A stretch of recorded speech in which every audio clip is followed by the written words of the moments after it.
the name of the guy interviewing? Michael or Mark.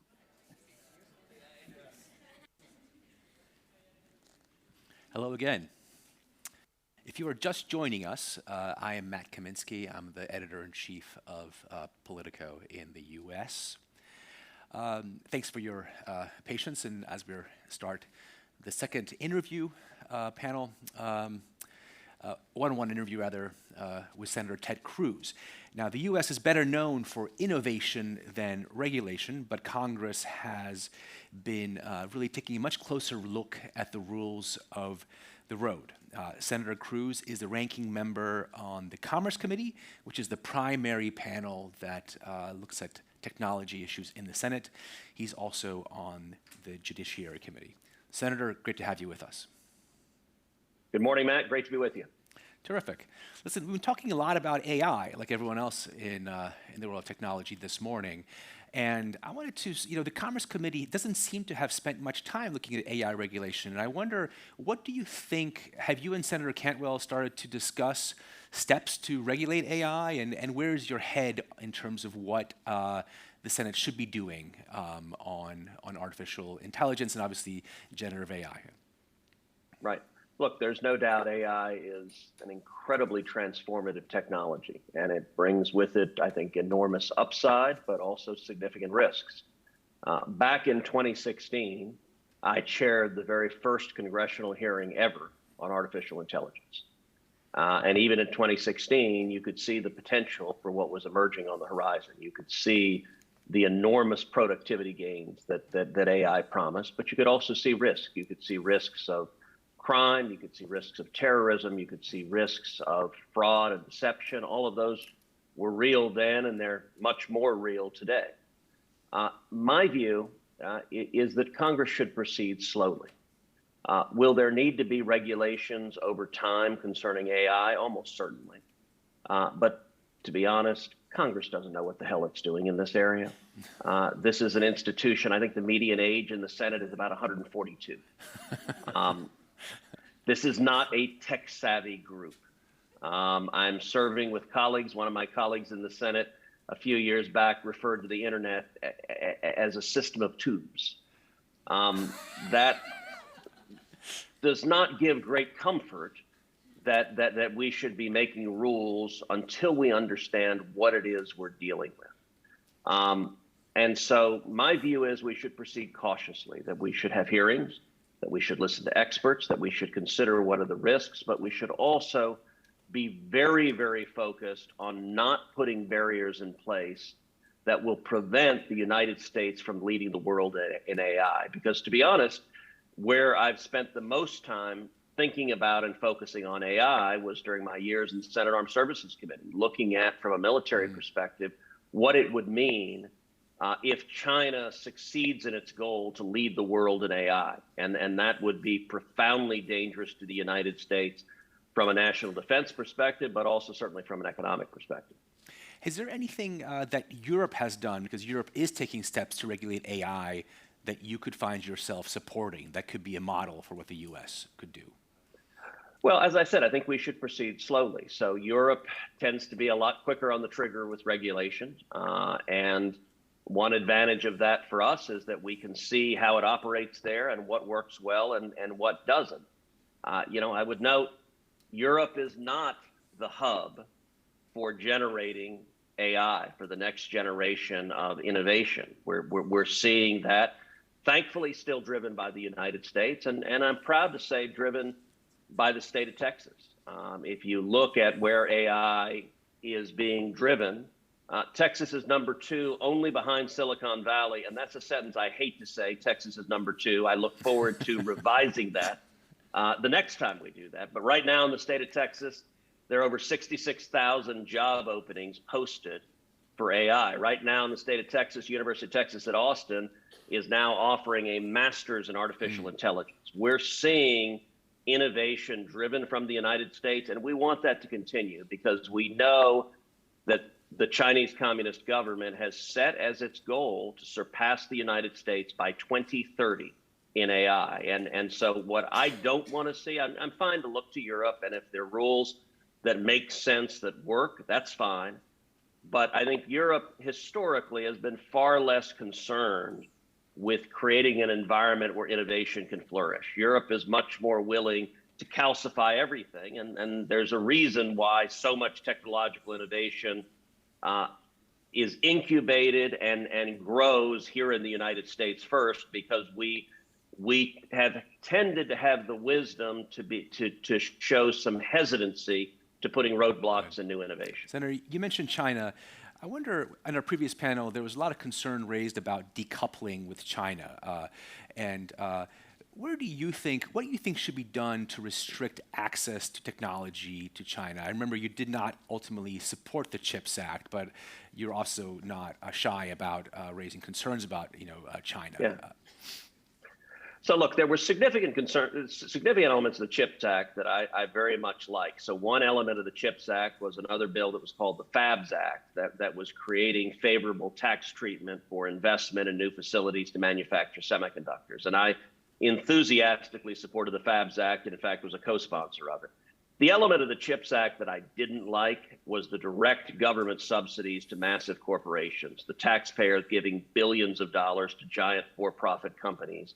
I think that kind of cronyism typically ends badly. We don't have a good history of it in the United States. And so that's why I voted no on the CHIPS Act. But I will say the objective, I disagreed with the means being employed in part of that bill. I did not disagree with the objective of the bill, which is that we need to bring much more advanced semiconductor manufacturing capability back to the United States. Our dependency on China is enormously dangerous. When I got to the Senate in 2013, now 11 years ago, back then I believed and was telling people that China poses the single greatest geopolitical threat to the United States over the next century. At the time, Matt, that was viewed as a crazy view. All of the Democrats and a whole lot of the Republicans disagreed with me. They looked at China and they basically just saw dollar signs as far as the eye could see. I do think the world's view of China has changed and changed markedly. And I think the COVID pandemic played a major role in driving that. I believe that we need a comprehensive strategy for dealing with China, much like we had under Ronald Reagan for dealing with the Soviet Union for ultimately winning the Cold War. And so in my time in the Senate, I've introduced dozens of separate pieces of legislation focusing on different aspects of China, combating their policies of murder and torture and genocide, their concentration camps, combating their espionage, combating their propaganda, combating their growing presence, the Belt and Road Initiative. China's objective is global domination, and that they're not shy about that at all. And I think we need to be systematic. And when you talk about decoupling, is that the goal? One of the real, look, yes, or certainly decoupling from critical infrastructure and critical needs. China systematically set about looking to vulnerabilities of the United States and then carving out a major market space. So in the middle of COVID, one of the big Chinese state-owned newspapers called for shutting off the supply of life-saving pharmaceuticals to the United States. We are unbelievably dependent on China for basic medicines, heart medicines, cancer medicines, blood pressure medicines. It makes no sense that we are letting the health and safety of our citizens be dependent on the good graces of China. Semiconductors is another area where for advanced semiconductors, we are way too dependent on China and Taiwan. And it's one of the reasons China's military ambitions towards Taiwan are so incredibly dangerous, because we rely massively on advanced semiconductors from Taiwan for cell phones and cars and trucks and planes and missiles and an enormous amount of our technology. And so we need to be systematically bringing the supply chain home for critical infrastructure. It's also a reason I have a bill called the OR Act, which creates tax incentives, much like the FABS Act did, for bringing rare earth minerals, mining and refining back to the United States. China, again, we're immensely dependent on them, and that vulnerability, I think, is very foolish. Your views on the social media platforms and how they, in your view, censor speech are well known. But I wonder if you kind of sat that aside and you look at technology, what gives you hope and what worries you most about technology and its impact on people, on our democracy? Well, look, I think technology, and let's take AI specifically, has the potential for massive productivity gains.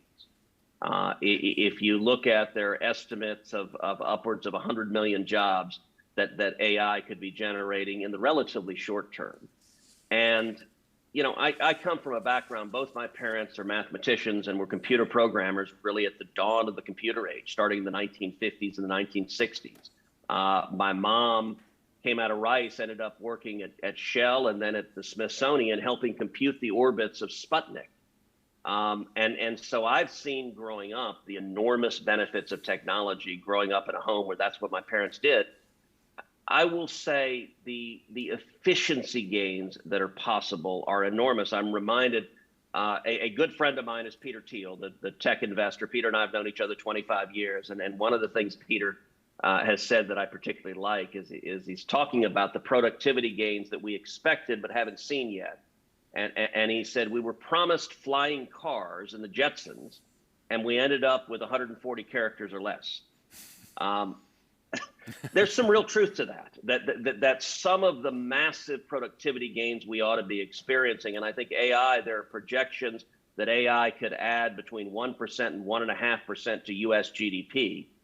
If those productivity gains come to fruition, that is a massive benefit. But at the same time, it opens up whole new areas. I remember in the hearing I chaired in 2016, one of the things a witness testified about was the potential for cyber terrorism. The example they used is if AI is used in the practice of medicine to guide in decision making for example, when to have an open heart surgery. One way you can engage in terrorism is hack into the big data databases upon which AI is relying to make its decisions, change the underlying information and the underlying data so that it makes the wrong decisions. And so it doesn't cause the whole thing to crash. It's not visible. You just have a whole lot fewer people that are saved by open heart surgeries because they die instead. I remember sitting there shaking my head going, wow, that is pernicious because it's an invisible form of terrorism that could have massive impacts. There are all sorts of ripples like that. We need to think about the potential for deep fakes. Someone on AI could create this conversation between you and me with our faces and our voices, except we could be discussing, blowing up the Washington Monument instead of the future of AI. That potential is enormously dangerous as well. So we need to be cautious about it. But I think the productivity gains, AI is inevitable. And so I think America should lead. And I believe within America, Texas should lead. One last question is on ChatGPT tells me that you are, quote, an avid supporter of cryptocurrency and blockchain that have the potential to revolutionize the financial system. Is it getting that right?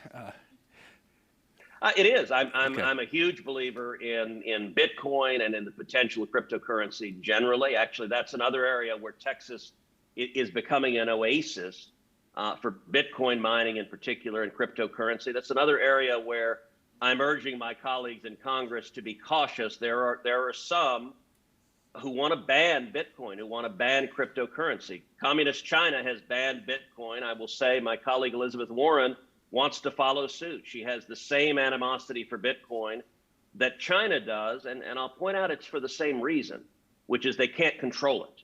And both Communist China and big government Democrats want government in charge of finances. I don't want it to be controllable. I want people to have freedom. And I think it is a great thing that we are seeing Bitcoin miners and entrepreneurs and innovators coming to Texas because we have abundant, low-cost energy.